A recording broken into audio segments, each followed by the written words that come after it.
Bonsoir et bienvenue à l'AMI, l'Academy of Minimally Invasive Implantology, créée en 2017 à travers le monde pour enseigner les dernières techniques minimalement invasives pour les traitements implantaires. Ce soir, j'ai le grand honneur de recevoir Dr Lafont, qui est enseignant-chercheur au Centre de soins d'enseignement et de recherche dentaire aux Hospices civils de Lyon, responsable du département de chirurgie orale et conférencier international qui développe des matériaux et des techniques pour l'implantologie minimalement invasive. Bonsoir, docteur Lafont. Bienvenue. Eh bien, bonsoir Harold.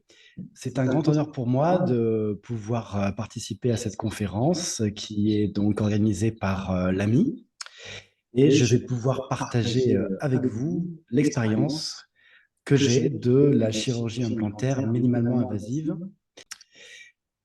Très bien. Alors déjà, pour commencer, j'aimerais aussi annoncer que cette présentation est le fruit d'un travail collectif de plusieurs cliniciens, d'enseignants-chercheurs, de Lyon notamment et aussi de Bordeaux, qui donc me permettent aujourd'hui bien de vous présenter plusieurs photos, plusieurs cas cliniques qui relatent bien, de ces travaux. Donc c'est vraiment un travail d'équipe, de praticiens qui partagent ces nouvelles techniques. Alors, l'AMI, déjà pour commencer, j'aimerais simplement définir à peu près ce que c'est, hein. C'est un consortium mondial, effectivement, qui réunit des praticiens qui ont la volonté de développer cette chirurgie minimalement invasive, implantaire, dans le but d'élargir nos indications de l'implantologie, notamment pour les patients à risque, hein. Et c'est d'ailleurs le traitement de ces patients qui nous ont motivés au sein des HCL de proposer ces techniques à nos patients. Ce sont des techniques qui, pour l'essentiel, ont pour but de développer la chirurgie en flapless, de réduire les greffes osseuses et enfin d'étendre en fait nos indications d'implantologie à ces patients à risque et aussi au niveau des crêtes fines et notamment au niveau des secteurs maxillaires atrophiés, notamment en sous-sinusien. Et c'est bien sûr l'objet de notre conférence de ce soir. Alors, les concepts qui sont énoncés par l'AMI rejoignent la révolution qui s'est produite en médecine avec le développement notamment de la célioscopie qui permet d'opérer davantage de patients, des patients qui auront beaucoup moins de suites opératoires, beaucoup moins de douleurs, des opérations qui se font avec plus de confort, moins de suites et aussi moins de risques opératoires. Le principe des protocoles élaborés par l'AMI est de développer une chirurgie qui est véritablement centrée sur le patient et l'objet est de ne pas adapter l'anatomie à l'implant, mais véritablement de développer des techniques qui permettent de poser un implant adapté à l'anatomie du patient, que ce soit l'anatomie osseuse, mais aussi l'anatomie des tissus mous. Alors, vous avez eu une conférence par le docteur Barraco la semaine dernière, pour ceux qui l'ont suivi, qui notamment développe beaucoup au niveau de sa recherche, ce qui se passe au niveau des tissus mous et des tissus durs. Alors, nous, au quotidien, à l'hôpital, on traite des patients, notamment en risque hémorragique, hein. Donc là, je vous ai montré l'implantation d'un patient et là, vous ne rêvez pas, hein, c'est bien la situation juste en post-opératoire d'un patient qui prenait deux anticoagulants. Les interventions se déroulent avec un confort et une sécurité tout à fait inégalés et c'est un réel apport en comparaison aux implants standards qui sont posés avec l'embout. Voilà notre patient ici que l'on a implanté. Alors, c'est un patient ici qui est un patient qui était anxieux. Alors, on traite aussi des patients handicapés de façon beaucoup plus simple et les patients peuvent réellement bénéficier de ces techniques implantaires du fait de poser ces implants sans effectuer de lambeaux. Le principe, c'est de respecter les tissus, que ce soit les tissus osseux et les tissus mous. Le fait de respecter les tissus implique derrière une meilleure cicatrisation. Et il est possible, comme vous le voyez ici, d'extraire, d'implanter dans la même séance, de revoir le patient 3 ou 4 mois après l'implantation, de prendre l'empreinte à ce rendez-vous de contrôle et de poser la prothèse. Donc finalement, vous le voyez dans un parcours hospitalier, c'est particulièrement intéressant car en 3 rendez-vous, on peut traiter nos patients de la chirurgie à la prothèse en minimalisant à chaque fois tous les risques on va dire, d'intervention supplémentaires qui sont ici pas nécessaires. Encore ici, une situation où on a pu, vous voyez, donc extraire, enfin déposer ce bridge, puisque le pilier en 17 était perdu. Le bridge a été donc sectionné. Les implants ont été posés en post-tractionnel, un en post-tractionnel en 17 et 2 en flapless de façon classique, en position de 15 et de 16. Là, c'est un contrôle à quelques semaines. Et là, vous voyez donc la prothèse, qui est une prothèse transvissée. On utilise beaucoup de ce système de prothèse transvissée en prothèse plurale, qui est tout à fait possible avec ces implants. Alors, ces évolutions, elles sont liées à un protocole. Donc, je vais vous décrire ce soir les protocoles d'élévation sinusienne par voie cristal. Mais c'est aussi grâce à un implant qui présente un design particulier dans le sens où il intègre dans sa partie rugueuse, intra-osseuse, un design qui permet de respecter l'os, mais aussi qui permet de garantir une stabilité primaire.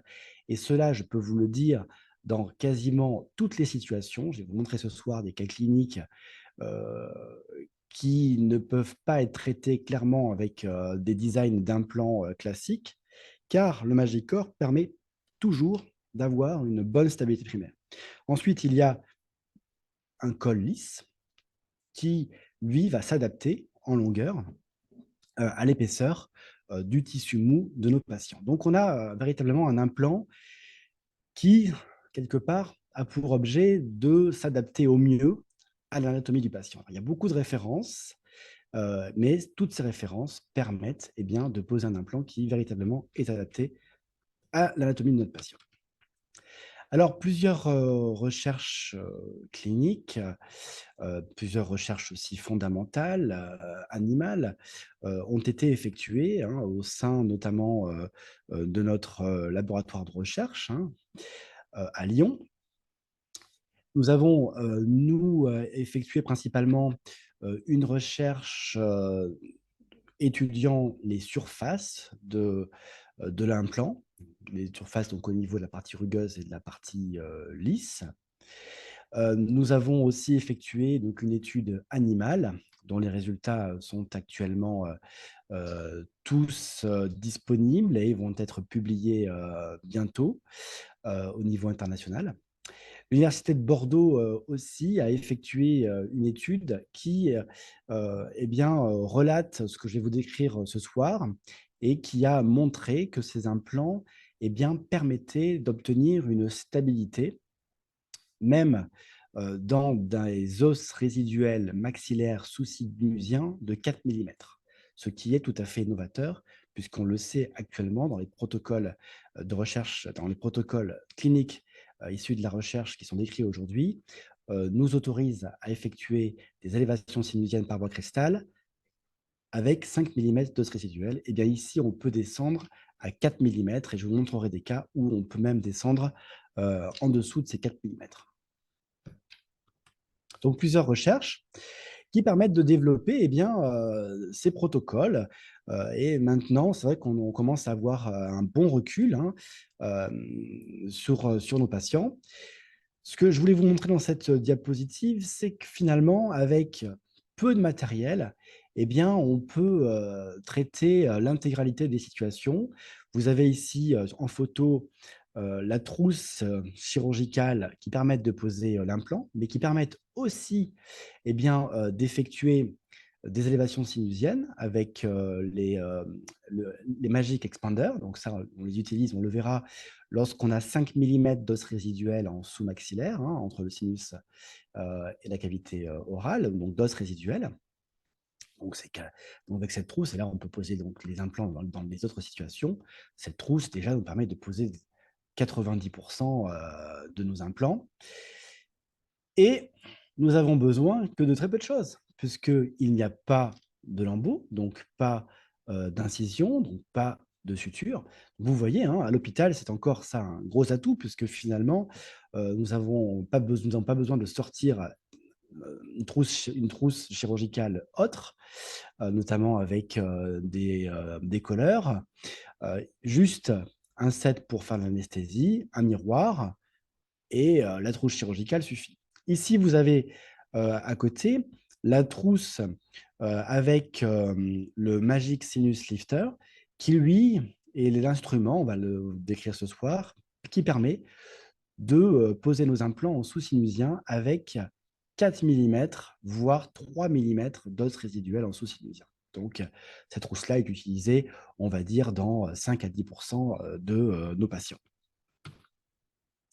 Alors, aux Hospices civils de Lyon, nous avons une grande expérience, notamment avec la chirurgie guidée, puisque c'est à Lyon, hein, qui, qui a mis, enfin, c'est la, la recherche de Lyon qui a mis au point la chirurgie guidée et qui a fait aussi évoluer toutes les techniques de radiologie et d'imagerie qui nous permettent maintenant eh bien, d'aller vers cette chirurgie en flapless. Et donc, nous utilisons cette chirurgie en flapless, c'est vrai, de façon assez facile avec ces reculs que l'on a.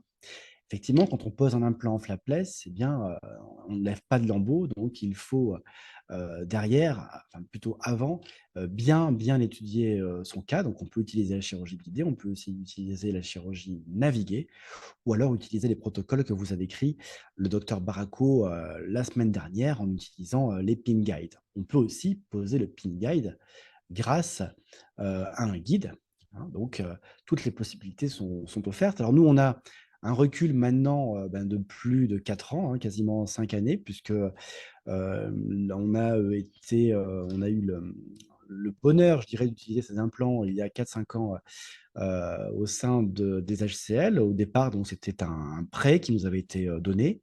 Et maintenant, ben, on peut les utiliser au quotidien chez nos patients, notamment diabétiques, à risque hémorragique, à risque infectieux, mais aussi aux patients issus de la consultation de post-implantaire, dont je suis responsable. C'est-à-dire que ce sont des patients qui ont déjà eu des implants et qui présentent finalement une anatomie très déficiente, très fragile, euh, et qui parfois ne peuvent pas bénéficier finalement des techniques d'implantologie standard.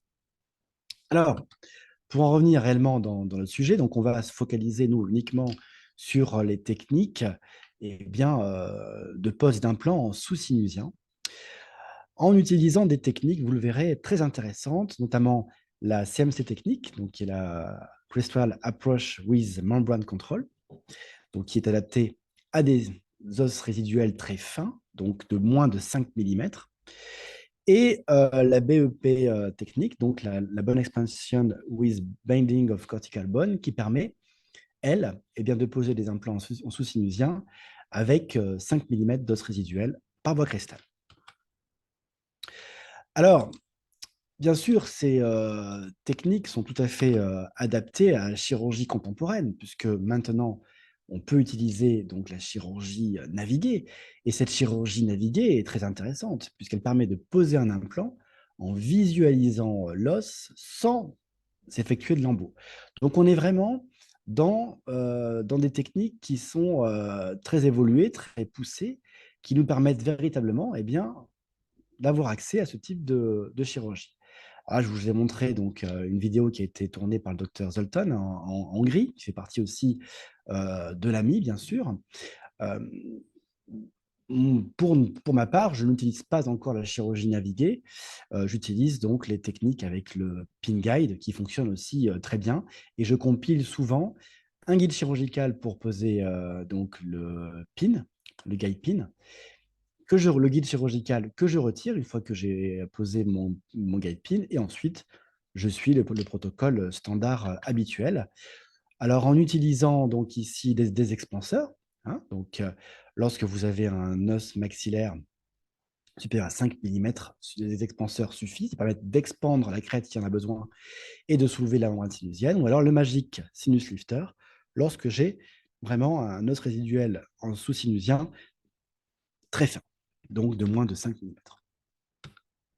Alors je vais commencer par vous montrer quelques cas cliniques que nous avons traités, il y a 4 années, donc au tout début, d'utilisation du Magic Core chez nos patients, hein. Donc on avait à cette époque, simplement un recul au niveau de la recherche, fondamentale et aussi, animale. Donc on a pu, commencer donc, nos implantations chez nos patients. Et ici, c'est une, patiente, des HCL, donc une infirmière, des urgences, donc qui a été suivie, depuis de nombreuses années, par les services de parodontologie. Donc elle nous est adressée pour remplacer les molaires, donc la 16 et la 26, mais aussi l'incisive centrale. Et le but est effectivement de ne pas se retrouver dans la situation que vous avez sur ce plâtre, c'est-à-dire que la patiente a eu malheureusement, l'avulsion, ici de la 27, et on voit qu'une fois que la 27 est extraite, eh bien on perd absolument tous les tissus et on se retrouve dans des situations qui sont très compliquées. A contrario, lorsqu'on voit ici, les radios de la 16, on voit que l'os résiduel est quand même, très minime, et on se demande bien comment on va gérer cette situation, parce qu'on sait que si on extrait cette 16 et si on n'implante pas, tout de suite, eh bien, on allons perdre tout le tissu osseux résiduel. Donc, nous avons, eh bien, utilisé les protocoles qui nous sont proposés par, l'AMI. Donc ici, avec la CMC technique et l'utilisation du Magic Sinus Lifter. Alors, ces implants sont très à l'aise, même s'il y a une, légère angulation. Pour faire de la prothèse transvissée, on s'en sort, toujours. La sortie prothétique est vraiment une sortie, prothétique très polyvalente et très simple à utiliser, très clinique, je dirais même. Donc au niveau de la 16, on va poser un implant, ici, vous voyez, donc dans la racine, dans une des racines vestibulaires, je ne sais plus laquelle. Et donc au niveau de la 26, donc on pose l'implant au niveau, de la racine palatine. On voit aussi qu'ici la 21 est aussi à remplacer par une perte osseuse terminale et une mobilité. Voilà donc la radio suite à la pose des implants. Alors, ce que l'on peut observer, c'est que le Magic Sinus Lifter permet de repousser la membrane sans la léser, et ça a bien été montré, par l'étude d'Yves Lauberja, à Bordeaux, puisque cet instrument nous permet d'appliquer une force qui se répartit, non pas sur un point, non pas que sur, l'instrument, mais qui va se répartir sur un diamètre beaucoup plus important, hein. Je vous montrerai des photos plus précises tout à l'heure. Donc ce qui nous permet véritablement d'élever la membrane sinusienne et de poser notre implant sans faire d'effraction. Alors, on peut utiliser un matériau de comblement. Donc ici, on avait utilisé simplement du PRF. C'est pour ça que vous ne voyez pas de radio-opacité, sur l'image. On avait utilisé qu'un PRF, et je peux vous garantir ici que la stabilité implantaire est très, très bonne. On est toujours aux alentours de 15 newtons, ce qui est suffisant pour, garantir une bonne stabilité et une bonne ostéo-intégration. Au niveau donc, de l'implant, en, 21 pardon, ici, nous avions préféré utiliser un matériau de comblement pour, bien, s'assurer de ne pas perdre de trop de tissu, à ce niveau-là, au niveau, esthétique. Voilà ici donc à 2 semaines, hein, les photos à 2 semaines, où on voit donc un implant qui a été posé plutôt en position palatine, l'autre en position vestibulaire. Au niveau central, avec une provisoire. Alors là, ce que vous voyez là, ce n'est pas la cuff, hein, ce n'est pas le col lisse, hein, c'est juste le poste, puisqu'on a posé la prothèse juste en haut du poste, c'est-à-dire juste en haut, vous voyez, de la sortie prothétique pour laisser la gencive se développer au maximum. Donc là, on a 2 semaines. À 8 mois, les radios panoramiques à 8 mois, donc on ne voit pas grand-chose, mais les implants sont parfaitement bien ostéo-intégrés. Il y a une provisoire sur la 21. Ici, on est à 1 an, donc toujours la provisoire. On voit que les tissus ont bien maturé. Et au bout d'une année, alors on aurait pu on aurait pu prendre les empreintes avant, hein. Bon, la patiente étant infirmière et on était donc dans la période du Covid, évidemment, on a perdu quand même pas mal d'années. Donc ici, on voit donc les photos 1 an après, toujours à la même période, hein. Donc on voit les tissus mous qui sont bien développés, les implants qui sont bien en place. Donc rien à dire, rien à signaler. Et ici, donc on était dans les phases d'essayage de la prothèse. Donc là, on voit que la céramique, qui était un peu courte ici, qu'on a fait bien sûr retoucher. Et voilà donc la situation à 4 ans. J'ai vu la patiente là récemment et on peut voir que les implants sont parfaitement bien ostéo-intégrés. Vous voyez? Donc au niveau de la 26, au niveau de la 16 et au niveau bien de la 21, hein, avec, vous le voyez, on peut observer qu'on n'a aucune perte de tissu mou, hein, contrairement à ce que l'on avait eu au niveau de la 17, souvenez-vous, hein, du moulage que je vous ai montré. Et au niveau de la 27, eh bien ici, on a conservé toute la hauteur du tissu mou. Donc on peut voir que ces techniques sont tout à fait intéressantes car elles permettent de conserver le tissu mou, la hauteur, et ce qui va faciliter bien sûr après l'hygiène, l'intégration biologique, esthétique et fonctionnelle de cette prothèse qui est là parfaitement bien intégrée 4 années après le traitement. Je ne sais pas si vous imaginez un peu ce que l'on a fait gagner à la patiente, qui en a tout à fait conscience d'ailleurs, puisque il n'y a pas eu de greffe, il n'y a pas eu d'attente véritablement, enfin juste quelques mois sans les molaires, mais finalement le traitement est relativement rapide et confortable pour la patiente. Voilà, donc souvenez-vous, hein, de ce qu'on avait, hein, ici, au début.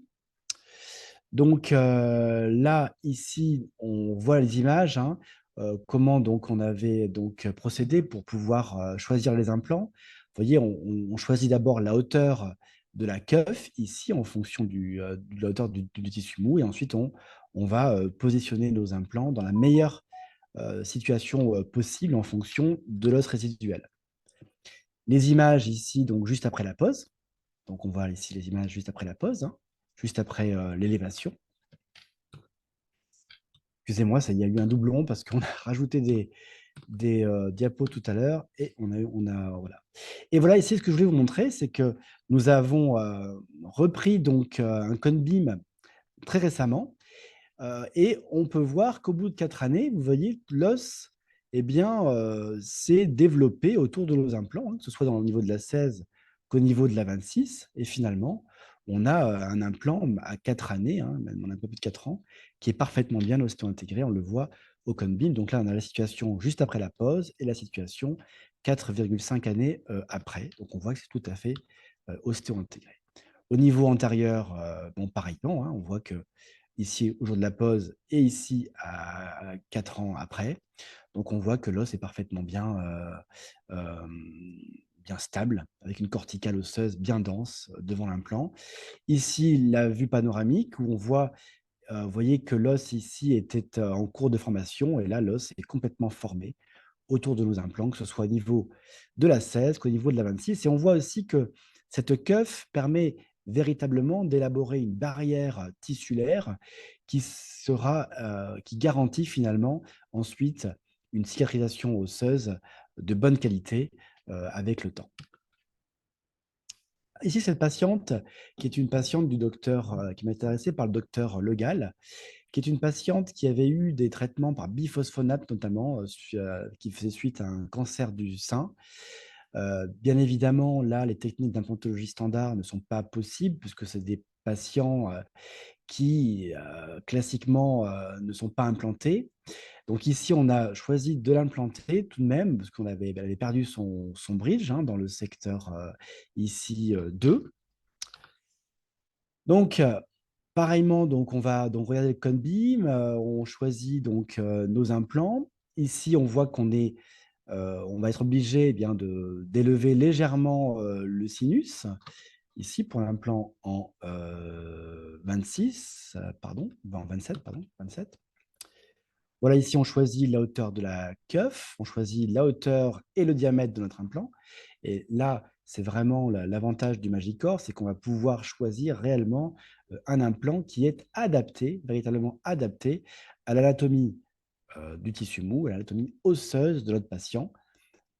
Comme on s'adapte totalement à la situation, eh bien, on va limiter grandement les traumatismes au niveau osseux et on va garantir une bonne stabilité osseuse grâce au design de cet implant. Voilà ici en post-opératoire, donc on a extrait, on implante dans les sites post-tractionnels, vous voyez, donc c'est vraiment des interventions qui minimalisent la bactériémie.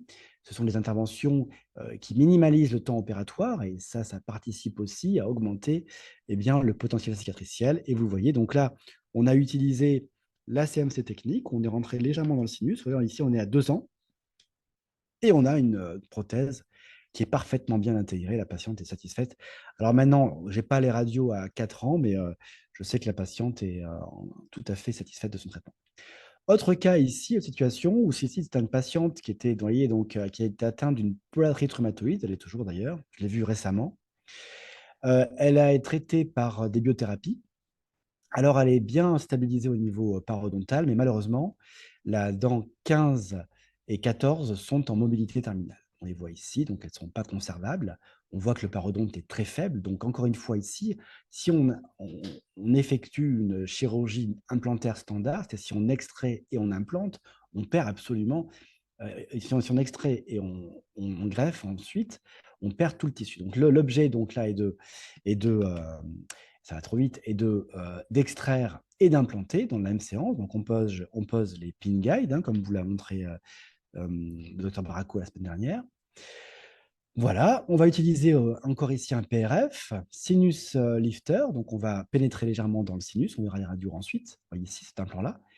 Il est bien rentré dans le sinus avec le sinus lifter, le Magic Sinus Lifter. Et ensuite, vous voyez les radiographies post-opératoires. Donc, on voit les 2 implants qui sont parfaitement bien stabilisés.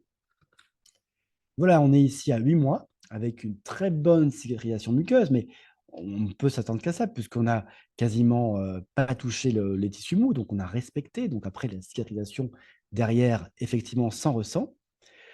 Ici, donc pas de comblement osseux, hein, on a utilisé simplement du PRF, mais vous pouvez ici utiliser un masque de comblement, évidemment, si vous n'avez pas de PRF. On l'utilise aussi nous parfois.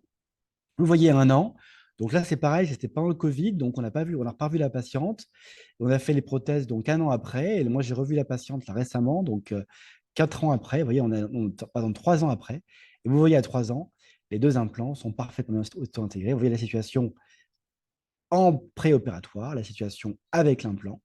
Vous voyez donc la parfaite ostéo-intégration et l'exploitation finalement de tout l'os résiduel et mais bien plus. Vous voyez, donc ici, on avait 4 millimètres, 4-5 millimètres. Donc là, on a utilisé l'expanseur ici, il a suffi.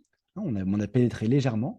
Et ici, on a utilisé le Magic Sinus Lifter, parce qu'on avait vraiment, on avait, vous voyez ici, par endroit, on avait 2 millimètres d'os résiduel. Hein. Et ça nous a largement suffi pour expandre la membrane sinusienne sans l'altérer, sans la perforer, bourrer avec notre PRF et stabiliser notre implant donc dans un protocole chirurgical qui est tout à fait confortable et ergonomique pour le chirurgien et pour le patient. Et ça, j'insiste là-dessus, c'est-à-dire que même les patients qui sont un peu phobiques et compliqués à opérer sont totalement bluffés par cette technique chirurgicale, en tout cas les patients qui ont déjà été implantés. Autre cas ici, donc on va effectuer une approche crestale, vous voyez, donc ça c'est assez classique, hein, donc un os résiduel relativement fin. Vous voyez ici, par endroit, on est à 2-3 millimètres. Hein. Une muqueuse, on voit donc là, le tissu gingival, donc il faudra bien sûr choisir ici une bague transgingivale adaptée à cette hauteur et ici utiliser la technique CMC, donc du Magic Sinus Lifter. Alors, quand on compare l'approche cristal et l'approche latérale, qui peut-être certains d'entre vous utilisent encore, alors moi j'avoue que l'approche latérale, je ne l'utilise que dans les cas où je dis à mes étudiants que le patient a réellement une coquille d'œuf, c'est-à-dire que les situations où véritablement vous avez 1 millimètre de tissu résiduel sur tout le sinus, à ce moment-là, je vais effectuer une approche latérale. Alors, cette approche latérale, elle n'est pas dénuée de risque, on le sait. Il y a des comorbidités derrière, qu'elles soient d'ordre déjà douloureuses, mais aussi parfois infectieuses, puisqu'on a parfois des infections, même en faisant très attention. On a parfois aussi des hémorragies, avec l'artère supérieure alvéolaire postérieure, au niveau donc maxillaire. Ce qui fait que finalement, cette approche latérale est bien plus invasive que l'approche crestale. Donc finalement, l'approche crestale est bien plus intéressante. Maintenant, l'approche crestale peut être dangereuse si on ne maîtrise pas complètement les forces que l'on applique au niveau de la membrane. Et c'est là tout l'avantage qu'il y a au développement de cette nouvelle technique, de cette nouvelle instrumentation, qui permet d'effectuer cette approche crestale, déjà, vous l'avez compris, dans les situations de moins de 5 millimètres d'os résiduel, mais aussi en respectant totalement la membrane sinusienne. Donc, effectivement, on a tout à y gagner avec une approche cristal sécurisée. Ici, je vous ai montré une de mes patientes que j'avais opérée il y a quelques années, il y a une dizaine d'années, donc je n'avais pas encore la possibilité d'utiliser ces nouveaux protocoles chirurgicaux. Je ne connaissais pas encore l'AMI. Je ne suis même pas sûr qu'elle existait déjà il y a une dizaine d'années, parce que je crois que ça a été mis en place il y a à peu près 8 ans, si mes souvenirs sont bons, en 2017. Donc oui, c'est assez récent.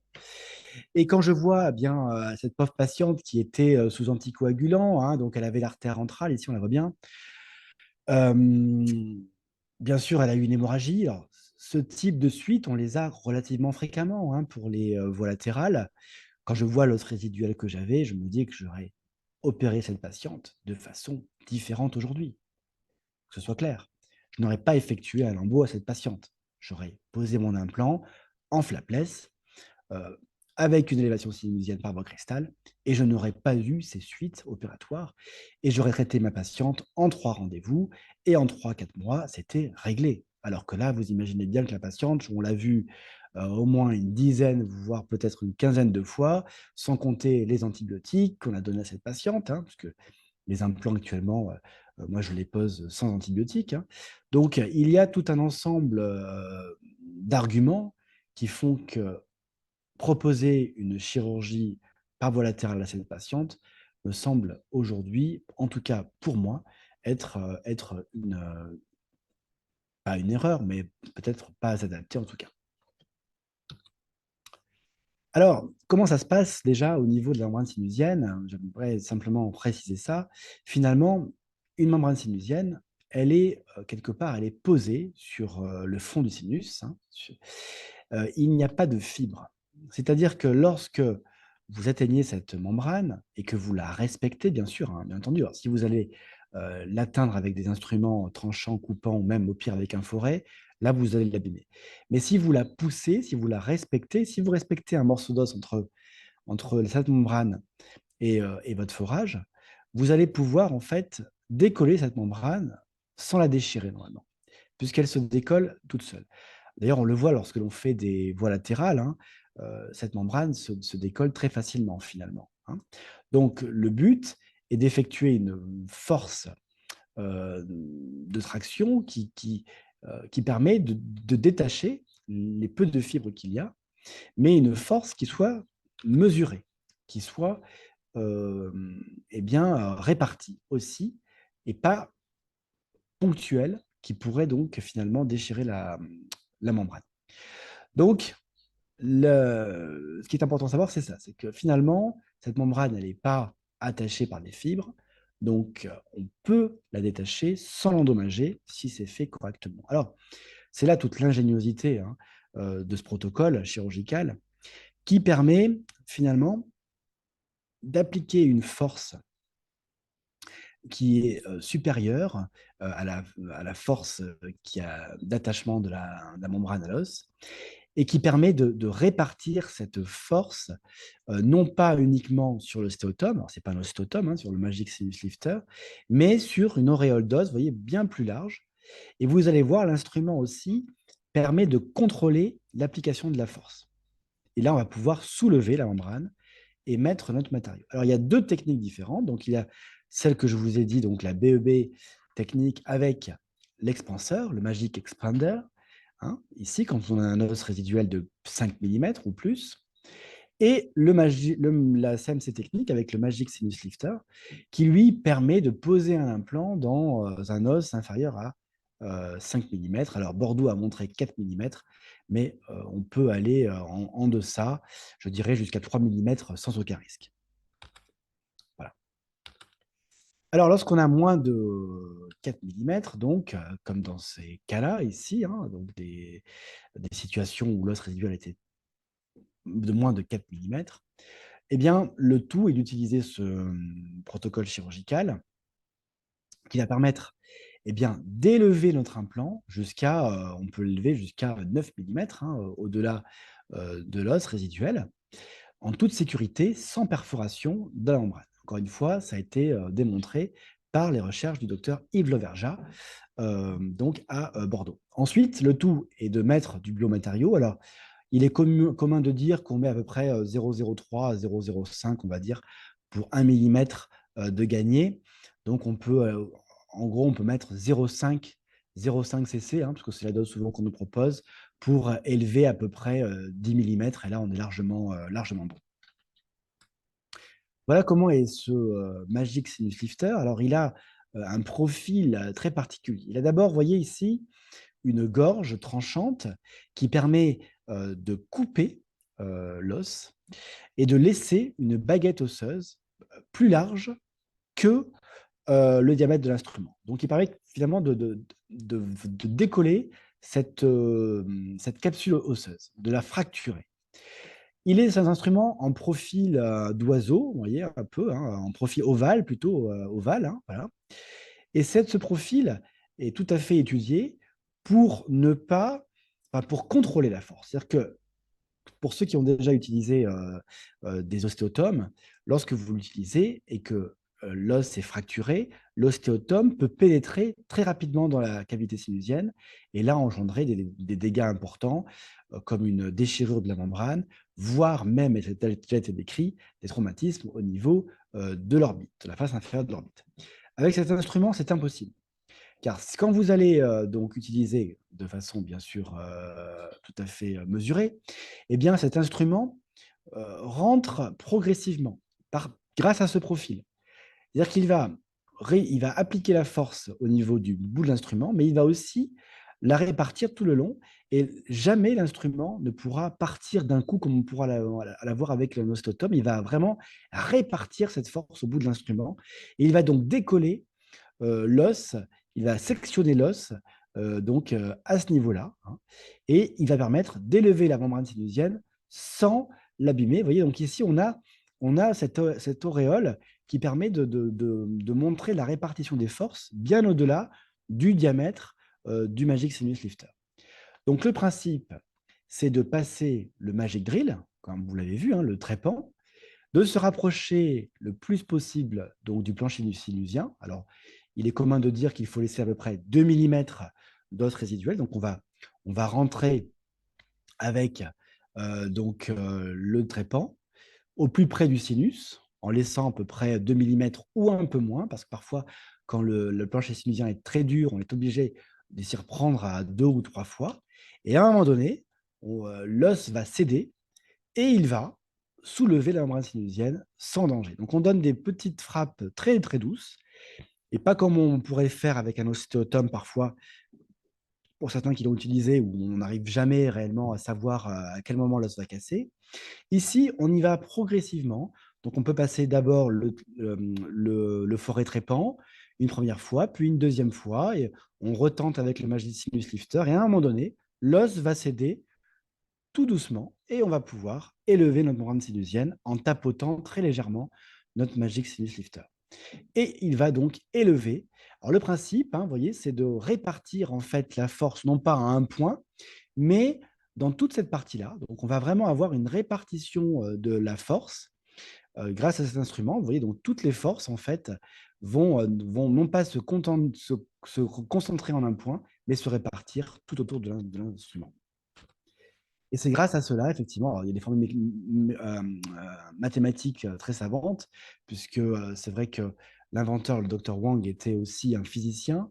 Donc, il a vraiment étudié de façon précise au niveau mathématique, au niveau physique, la répartition des forces.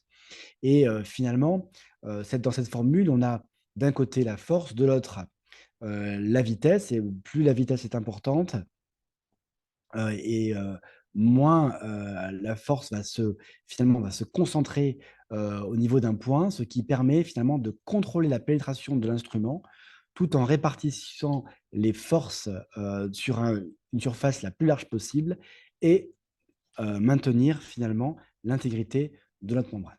Alors une fois que l'implant a été posé, hein, ici donc on a mis un implant post-tractionnel, le protocole LAMI aussi propose d'utiliser des gouttières comme ça pour protéger notre implant et favoriser le retour du tissu mou autour de l'implant. C'est vrai que lorsque l'on n'utilise pas ce genre de gouttière, moi je le fais vraiment qu'en secteur esthétique, eh bien, les tissus mous ont du mal à vraiment recoloniser autour de l'implant. Alors, ils le font, mais une fois qu'on a posé la prothèse. Si vous n'utilisez pas ces gouttières de protection, parce que le bol alimentaire, bien sûr, limite la prolifération de tissus mous, mais lorsque vous mettez votre prothèse, on le verra dans des photos plus tard, la muqueuse revient quand même autour de l'implant de façon, de façon très sûre. Alors voilà, on va revenir à cette patiente, donc de 66 ans. Donc elle a perdu, effectivement ici, cette prothèse, avec un cantilever, pardon. Donc on va couper ce cantilever, on va traiter donc, la dent ici, elle s'était nécrosée et on va mettre nos, implants. OK, donc cette patiente était anxieuse, c'est pour ça qu'on nous l'avait, envoyée. On positionne, hein, les, pin guide avec donc, pin drill. Alors ces pin guide, on peut les positionner grâce à un guide chirurgical, hein, ou pas, hein, on peut le faire aussi, à main levée. Ensuite, on passe c'est tout l'avantage de cette technique aussi, puisqu'on ne lève pas le lambeau, donc on va, garder finalement, tous nos repères, qu'ils soient muqueux, nos repères aussi, occlusaux. Donc on va pouvoir véritablement poser nos implants dans le contexte clinique et prothétique de notre patient. Je regarde l'heure pour voir si je ne dépasse pas trop. On peut passer donc un cone beam à la patiente pour voir si on est bien dans les axes, dans les positions. On y est. Donc, on passe le Magic Sinus Lifter devant, puisqu'on avait très peu d'os résiduels, hein, à peu près 2-3 millimètres sur chaque implant et sur chaque site, et on pose nos 3 implants. Alors c'est ça qui est, impressionnant, c'est la rapidité du geste, mais aussi la stabilité primaire de nos implants qui est absolument garantie. Voilà donc à 3 mois après la chirurgie, à 5 mois après la chirurgie, où on voit, que notre cicatrisation osseuse est tout à fait, bonne. Voilà, ici on est à 6 mois après la chirurgie.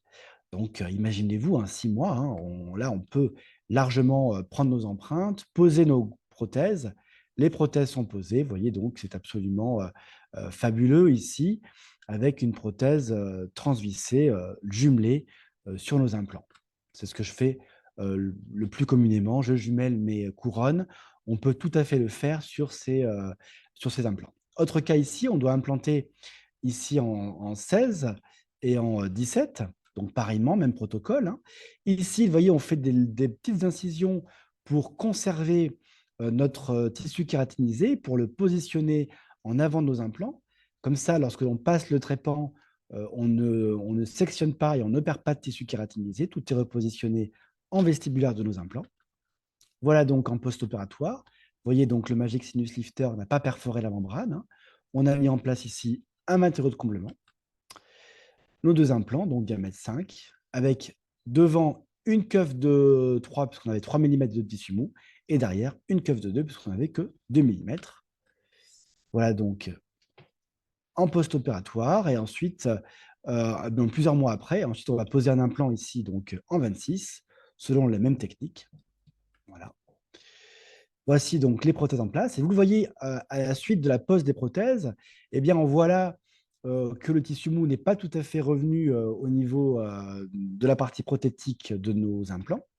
Et on voit qu'avec le temps, hein, à peu près 12 mois, donc après la chirurgie, on voit que le tissu mou, progressivement, reprend sa place de façon naturelle. Et on voit les cicatrisations qui sont tout à fait impressionnantes dans ce type de technique. La 26, pareillement.